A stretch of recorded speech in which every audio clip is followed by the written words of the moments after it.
அமைச்சர் துரைமுருகன் இந்த ரஜினிகாந்த் விவகாரம் குறித்து நீங்க என்ன சார் சொல்றீங்க?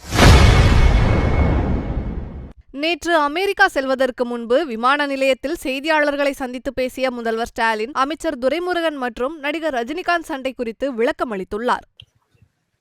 அவங்க 2 பேரும் நீண்ட கால நண்பர்கள்.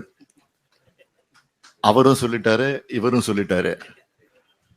அத நீங்க அவர் சொன்ன மாதிரி நகைச்சுவையாக எடுத்துக்கணுமே தவிர நீங்க கருதுற மாதிரி பகைச்சுவையாக எடுத்துக்க கூடாது.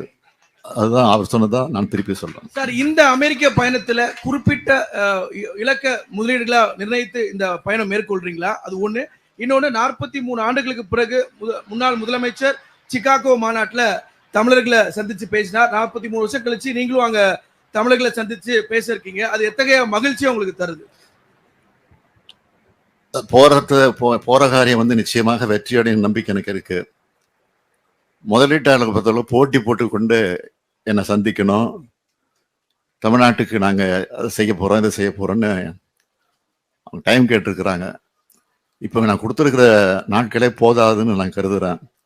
அந்த அளவுக்கு போட்டி போட்டுக்கொண்டு ஆர்வத்தோட இந்தியாவிலே தமிழ்நாடு தான் இன்னைக்கு முதலிடத்தில் இருக்கு தொழில் முதலீட்டில். செய்திகளை உள்ளது உள்ளபடி தெரிந்து கொள்ள ரெஃப்ளெக்ட் நியூஸை சப்ஸ்கிரைப் பண்ணுங்க.